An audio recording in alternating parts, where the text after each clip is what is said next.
ওরা আমার ছেলেটাকে কত কষ্ট দিয়ে মেরেছে। ওরা যদি আমার ছেলেটাকে গুলি করে মারতো তবু তো আমার কিছু মনে হতো না। যে গায়ে আমি কোনোদিন কাউকে হাত দিতে দিই নাই, জোর গায়ে দাগ হবে, সেই গাটাকে ও তো কত কত বিক্ষত করে নিয়ে গেছে।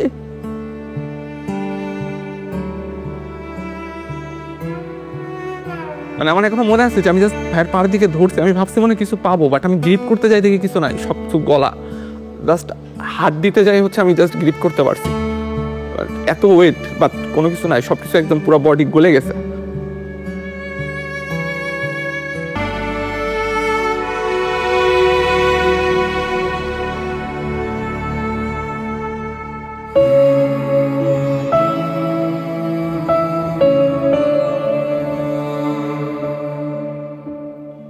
দেশ নিয়েও ভাবতো, ও সবসময় দেশের কথা চিন্তা করতো। আমি জানি না ওই স্ট্যাটাস আমি নিজেও পড়েছি, সারা দেশবাসী পড়েছে। ওই স্ট্যাটাসের মধ্যে কি এমন ছিল ওদের এত গায়ে লাগছিল আমি জানি না। ও হয়তো দেশের সাধারণ মানুষের জন্য লিখেছিল। ও তো চলে গেছে, তিস্তা নদীর পানির সমাধান কি হয়েছে, হয় নাই, কিন্তু কেন লিখছিল আর কেনই বা ওকে এত নির্মম ভাবে জীবন দিতে হয়েছে আমি জানি না। 6 তারিখ হচ্ছে সকাল সম্ভবত 9:30টার দিকে বাস ছিল ভাইয়ার। তো বাসে হলে আসতে আসতে প্রায় 4:30টার মতো বেজে গেছিল। তো আম্মু আর কি খাবার দিয়ে দিয়েছিল ভাইয়াকে। তো ভাইয়া ওইগুলা খেয়ে দিয়ে একটু রেস্ট নেওয়ার জন্য আর কি বিছানায় বসছে। তো এর মধ্যে আর কি ভাইয়ার হচ্ছে কাছের বন্ধুরা, ভাইয়ের ব্যাচেরই, তো এরকম এসে ভাইয়াকে বলছে যে বড় ভাইরা তোকে ডাকছে, একটু উপরে আয়, আর সাথে ল্যাপটপ আর মোবাইলটা নিয়ে আয়। ভাইয়া তখন শুনে বলছে কি ব্যাপার, মানে কোনো সমস্যা? তো বলছে আরে আয় উপরে আয়, আসলে মানে জানতে পারবি। তাকে মেনলি ডেকে নেয়, সে আমাদের ইন্ডিয়া বাংলাদেশের যে ডিপ্লোম্যাটিক সম্পর্ক, ফেনী নদী নিয়ে মেনলি একটা পোস্ট করে, যেটা ছাত্রলীগের তখনকার যারা নেতাকর্মীরা ছিল তাদের এটা খুব গায়ে লাগে। তো রুমে ডেকে নেওয়ার পর থেকে তাকে বিভিন্ন প্রশ্ন করা হয়, জিজ্ঞাসাবাদ করা হয়, তার ফোন চেক করা হয়, তার ল্যাপটপ চেক করা হয়। এবং তারা যখন তার ফোনে বা ল্যাপটপে তেমন কিছু মানে সলিড কিছু যখন না পায়, তো তারা যেটা সন্দেহ করে যে সে হয়তো অনেক কোনো কিছু হাইড করছে, তাকে তারপর ফিজিক্যালি টর্চার করা শুরু করা হয়। তাকে থাপ্পড় দেওয়া হয়, স্ট্যাম্প নিয়ে আসা হয় পাশের রুম থেকে, স্ট্যাম্প দিয়ে মানে অমানসিকভাবে খুব বেশি হিট করা হয় এবং একটা পর্যায়ে যে স্ট্যাম্প ভেঙে যায়। এর কিছুক্ষণ পরে আবার আরেকটা স্ট্যাম্প নিয়ে তাকে মারা হয়। তো সে একটা সময় পর সে যে মাটিতে লুটিয়ে পড়ে, সে বমি করে। আম্মু আসলে ওই টাইমে মোটামুটি 9:30টার দিকে হচ্ছে কয়েকবার কল দেওয়ার চেষ্টা করে, কিন্তু আম্মুর কল হচ্ছে ধরে নাই। তো আম্মুর কল না ধরার পরে হচ্ছে আম্মু আমাকে কয়েকবার এসে হচ্ছে বলছে যে কি ব্যাপার, হচ্ছে ভাইরে কল দিতেছি, কল ধরতেছে না কেন।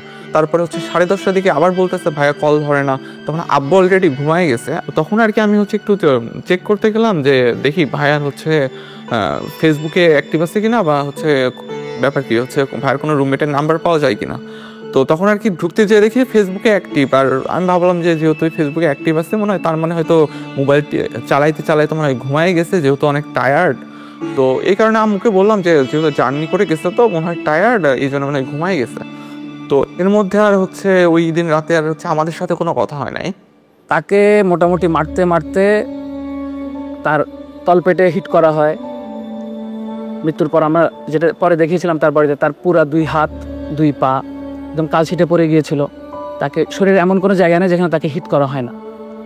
একটা পর্যায় পর সে যখন একদম খুব বমি করে ফেলে, তাকে ওয়াশরুমে নিয়ে ওয়াশ করা হয়, এরপর আবার রুমে নিয়ে মারা হয়।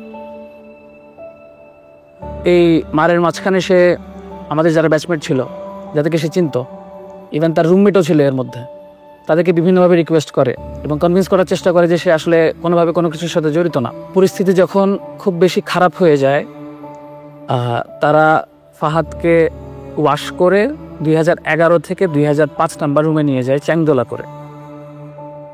2005-এ নেওয়ার পর তারা ছাত্রলীগের তখনকার নেতাকর্মীরা ঠিক করে যে তাকে যে করেই হোক মানে ডাক্তারের কাছে বা মেডিকেলে নিতে হবে। আবরারকে অ্যারেস্ট করার জন্য তখন অলরেডি পুলিশকে বলে দেওয়া হয়েছিল এবং পুলিশ গেটের বাইরে ওয়েট করছিল।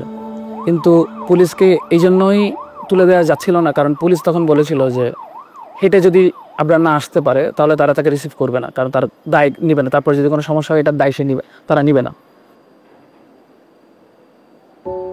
ফাহাদকে যখন 2005-এ নিয়ে আসা হয় তার আগেই ম্যাক্সিমাম যারা তাকে বেশি মেরেছিল তারা অলরেডি নিচে নেমে যায়, কারণ তারাও দেখছিল যে তার আসলে অবস্থাটা খুব ক্রিটিক্যাল। তখন আমাদের ব্যাচেরই কিছু যারা ছাত্রলীগ করতো তারাই এবং এক ব্যাচ সিনিয়র যারা ছিল এরাই বেশি মানে তাকে নিয়ে তখন হসপিটালে নেওয়া না নেওয়া এই কাজগুলো তখন চলছিল। তো সে যখন সিঁড়ির ল্যান্ডিংয়ে পৌঁছায় তখনই সে বলে যে আমাকে নিয়ে ওকে নিয়ে আর টানাটানি না করতে একটু পানি খেতে চায়। আমার রুম নাম্বার ছিল 2007। আমি যখনই আসলে ওই সময়টা যখন মানে জেনেছি যে সে সিঁড়ির ল্যান্ডিংয়ে আছে, তো তখন যখনই বেরোতে চাই তখন ওখানে ছিল শামীম বিল্লাহ ছিল, সাইফুল ছিল আমাদের এক ফ্রেন্ড ট্রিপলির, এবং তারা মিলে তাকে মেনলি পানি খাওয়াচ্ছিল। তখনও তার রু ছিল। তা আমি আবার আমার রুমে ঢুকে ওই রুমে 2011-তে থাকা একজন প্রত্যক্ষদর্শী ছিল মোর্শেদ, তখন সে বলে আমাকে যে আসলে তার অবস্থা ভালো না। এর কিছুক্ষণ পর আমি ল্যান্ডিংয়ের ওখানে যখন পৌঁছে তখন আবরারের তখন অলরেডি হুঁশ নাই। তো তার তখনও এক্সটার্নাল কোনো ব্লিডিং ছিল না, বাইরে কোনোভাবে কোনো ব্লিডিং ছিল না, কিন্তু তার তখন সে সেন্স ছিল না। তা আমরা ভাবি যে সে বেহুশ হয়ে গেছে হয়তো। তাকে আমরা 3-4 জন মিলে আমরা সিপিআর দিই। তাকে সিপিআর দেওয়ার সময় তার মুখ থেকে যে আওয়াজ বেরোচ্ছিলাম ভেবেছিলাম হয়তো কফ আটকে গিয়েছে। তো বসে তারপর কিছুক্ষণ পিঠের উপর বাড়ি দিতে থাকি, হয়তো ভাবি যে আসলে কফটা ক্লিয়ার হবে। এর কিছুক্ষণ পর ডাক্তার আসে। ডাক্তার যখন আসে তখন আমরা বারবার রিকোয়েস্ট করতে থাকি যে ওকে আমরা হাসপাতালে তাড়াতাড়ি নিয়ে যাই। আমি সেদিন রাতে ইমার্জেন্সি ডিউটিতে কর্মরত ছিলাম। তো রাত আনুমানিক 3টার দিকে আমি স্টুডেন্টের পক্ষ থেকে একটা কল পাই ল্যান্ড ফোনে, এবং আমাকে বলে যে একজন ছাত্র খুব অসুস্থ, আপনি একটু তাড়াতাড়ি হলে আসেন। অ্যাম্বুলেন্সে করে আমি শেরেবাংলা হলে যাই। যাওয়ার পরে আমি শেরেবাংলা হলের প্রথম তলা এবং দ্বিতীয় তলার মাঝখানে সিঁড়িতে আবরার ফাহাদকে ওখানে রেখে রাখা সহ অবস্থায় দেখতে পাই। পরে আমি তাকে পরীক্ষা নিরীক্ষা করি। পরীক্ষা নিরীক্ষা করার পর আমি দেখতে পাই যে সে মৃত, এবং পরীক্ষার সময় তার যখন পালস ব্লাড প্রেশার যখন চেক করি তো তখন দেখি যে তার শরীরের মধ্যে অনেক আঘাতের চিহ্ন। তারপর এখানে তার কাপড় চোপড়ও দেখলাম যে ভিজা, এবং পুরা শরীর তার একদম ঠান্ডা হয়ে গেছে। পরে আমি যখন নিশ্চিত হলাম যে সে মারা গেছে, আমি ছাত্রদেরকে বললাম তো সে তো বেঁচে নাই। এই কথা বলার সাথে সাথে আমার আশেপাশে যে সমস্ত ছাত্ররা এতক্ষণ ভিড় করেছিল সবাই যার যার মতো পালিয়ে চলে গেল। কিছুক্ষণ পরে তখন তৎকালীন একজন ছাত্রনেতা সে ওখানে আসে এবং আমাকে পরিচয় দিয়ে আমার সাথে কথা বলতে শুরু করে। বলে যে এই আবরার ফাহাদের অনেক শ্বাসকষ্ট ছিল, তো সে হঠাৎ করে অসুস্থ হয়ে পড়ছে, তো আপনি তাকে মেডিকেলে নিয়ে যান। তা আমি তাকে বললাম যে দেখো সে তো মারা গেছে, তাকে আমি মেডিকেলে নিয়ে কী করবো? মেডিকেলে তো আমি তাকেই নিব যে অসুস্থ, তার চিকিৎসা দরকার। পরে আমি হলের প্রভোস্ট স্যারকে ফোন দিই এবং ডিএসডব্লিউ স্যারকে ফোন দিই। ইতিমধ্যে ছাত্ররা যখন দেখছে যে আমি তাকে নিচ্ছি না, ওরা নিজেরা গিয়ে অ্যাম্বুলেন্স থেকে ট্রলিটা নামায় নিয়ে এসে তারা নিজেরাই আবরার ফাহাদকে ট্রলির উপর উঠে নিচতলায় করিডোরের সামনে তাকে রাখে। তো in the meantime DSW sir চলে আসেন, প্রভোস্ট স্যারও চলে আসেন। ওনাদেরকে আমি বললাম যে দেখেন ও তো মৃত। তো তখন পুলিশকে ফোন দেওয়া হয় এবং চকবাজার থানা থেকে পুলিশ চলে আসে অল্প সময়ের মধ্যে। আসার পরে পুলিশ তাকে নিয়ে তার সুরত হাল রিপোর্ট করে।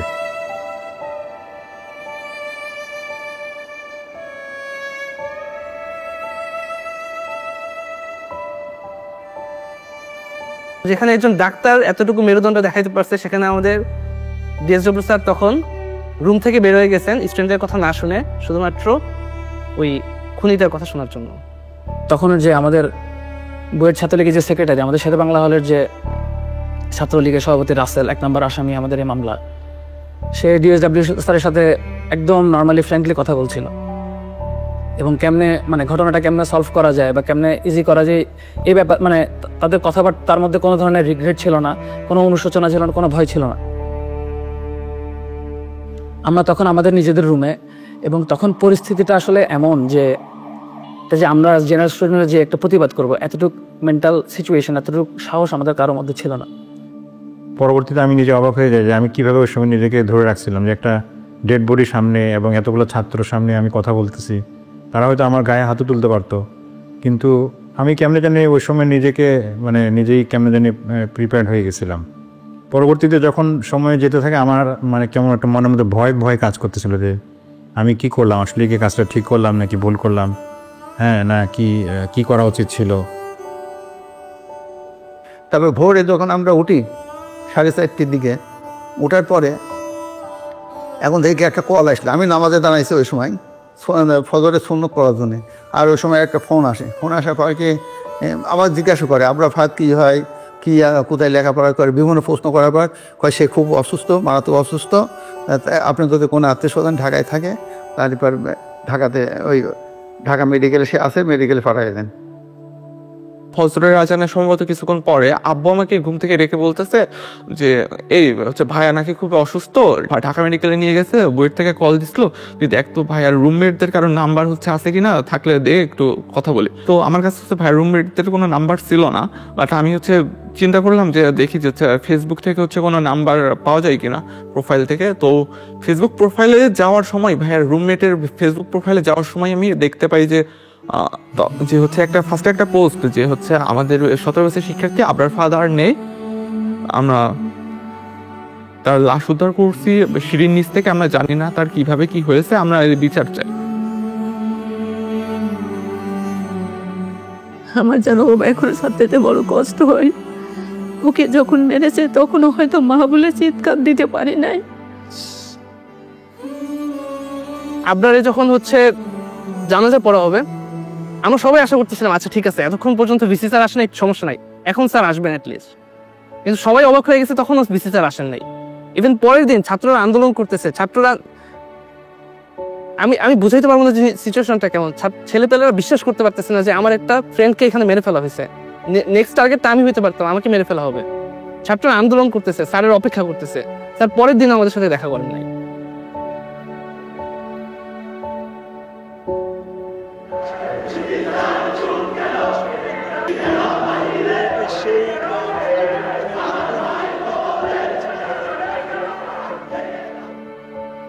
ইভেন আমরা একটা মিটিং করি ভিসি স্যারের সাথে তখন 11 অক্টোবর। ওই মিটিংটা হচ্ছে সব মিডিয়াও প্রচার করছে। মিটিংয়ের সময় আমরা ভিসি স্যারকে জিজ্ঞেস করি যে স্যার আচ্ছা ঠিক আছে, আপনি মেনে নিচ্ছেন যে ছাত্র রাজনীতি আপনি নিষিদ্ধ করবেন, ঠিক আছে আমরা মেনে নিতেছি, কিন্তু এটা কি চিরস্থায়ী হবে? তখন ওনার উত্তর ছিল যে চিরস্থায়ী তো তুমিও না আমিও না। একটা ছেলে মারা গেছে, তখনও উনি এই কনফিডেন্সটা বা এইটুকু চেতনা তার মধ্যে জাগ্রত হয় না যে সে বলবে না আমি চেষ্টা করবো, আমি যতদিন আছি এই জায়গায় আমি কখনোই ছাত্র রাজনীতি ঢুকতে দেবো না।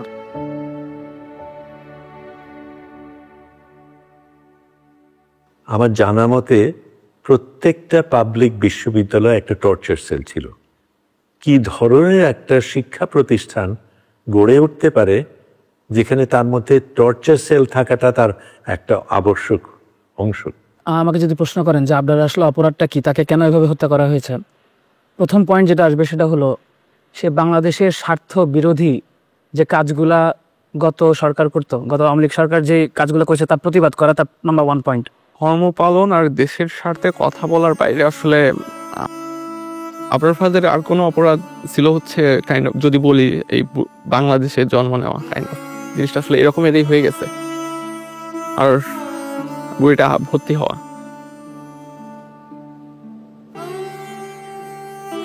ছাত্রলীগের যেই যেই ক্যারেক্টারিস্টিক্স ছিল সেটা হলো তাদের মতের বিরুদ্ধে যাওয়া যাবে না, এবং কেউ যদি তাদের মতের বিরুদ্ধে যায় তাদেরকে বিভিন্ন রকম করে ট্যাগিং করা হতো, এবং তাদের সবচেয়ে প্রিয় ট্যাগিং ছিল শিবির ট্যাগিং।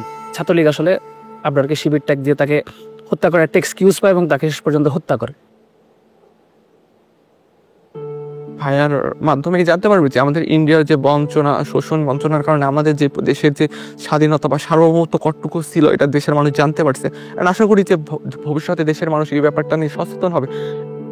ভারতীয় আধিপত্যবাদের যেই রোলটা প্লে করতো আওয়ামী লীগ, এটা যারাই এক্সপোজ করতো বা যারা এটাই পাবলিকলি এক্সপ্রেস করতো, এটা আওয়ামী লীগের আসলে সহ্য হতো না। তো রুট লেভেলে ছাত্রলীগকে দিয়েই যারা এরকম প্রতিবাদ করতো তাদের শাস্তা করা হতো, এবং আমি মনে করি আবরার যে হত্যাকাণ্ড এটা এরকমই একটা শাস্তা। আবরার ফাহাদ আর জুলাই দুইটা আসলে ওতপ্রোতভাবে জড়িত, কারণ আবরার ফাহাদে আমাদেরকে পথ দেখাইছে যে মানে আমাদের পথ দেখাইছে বলতে আমরা যারা সবসময় মনে করছি যে আমার কাছে তো পড়াশোনা করা, রাষ্ট্র কি করবে, পররাষ্ট্রনীতি কি হবে, ইন্ডিয়ার সাথে আমার কি সম্পর্ক হবে, এগুলো নিয়ে আমি মাথা ঘামে কি করবো, এগুলো তো রাজনৈতিক দলদের বিষয়। ওই জায়গা থেকে আবরার ফাহাদ আমাদের একটা বড় একটা অংশের জন্য সে পথ প্রদর্শক ছিল।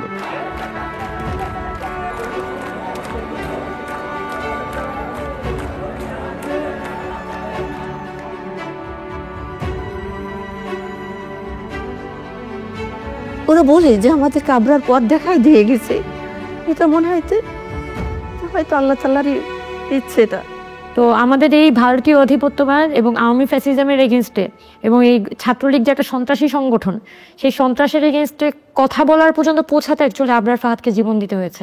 এবং এই যে জুলাই গণঅভ্যুত্থান হয়েছে, ফাহাদ এভাবে যদি আসলে আবরার ফাহাদ মারা না যেত, তাহলে আমাদের সাধারণ ছাত্রদের যে চৈতন্যটা এত বড় নাড়া আসলে খেত না। এবং এই জুলাই গণঅভ্যুত্থানে আবু সাইদ মারা যাওয়ার আগ পর্যন্ত আমাদের ইমাম কে ছিল? আমাদের ইমাম ছিল আসলে আবরার ফাহাদ। এই অবদানের ফলেই কিন্তু এই অভ্যুত্থানের ক্ষেত্র প্রস্তুত হয়েছে। সেই প্রেক্ষাপটটা আমাদেরকে ভুললে চলবে না, এবং এই প্রেক্ষাপটটা মনে রাখতে হবে আমাদের ভবিষ্যৎ বংশধরকে, যাতে এইরকম আর পরিস্থিতির সৃষ্টি না হয়। বছর আমাকে ছেড়ে চলে গেছে, আমাদের একবার মনে হচ্ছে না আমাকে ছেড়ে চলে আসছে।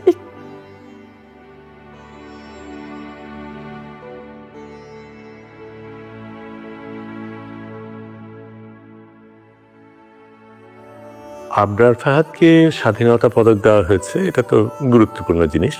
স্বাধীনতা পদক আমাদের সর্বোচ্চ পদক নাগরিকের জন্য। আমি তাকে মুক্তিযোদ্ধা বলবো, কারণ সে দেশের জন্য প্রতিবাদ করেছে, দেশের জন্য লড়াই করেছে। একটা মেধাবী ছেলে বেড়ে উঠছিল, তার কত স্বপ্ন ছিল, আমাদের কত স্বপ্ন ছিল, সেই সব হারিয়ে গেছে। সেটাকে একটা পুরস্কার দিয়ে সেটা করা যাবে না। তবে এটাকে যে স্বীকৃতি দেওয়া হয়েছে সেটা আমি সাধুবাদ জানাই। সবচাইতে ভালো স্বীকৃতি কিনা আমি জানি না। আমি মনে করি যদি সত্যিকার অর্থে আমরা দেশটাকে বদলাতে পারি, এমন একটা দেশ গড়তে পারি যেখানে আরেকবার আবরার ফাহাদের মতন আরেকজন জান দেবে না, সেটাই হবে তার জন্য সবচেয়ে বড় পুরস্কার।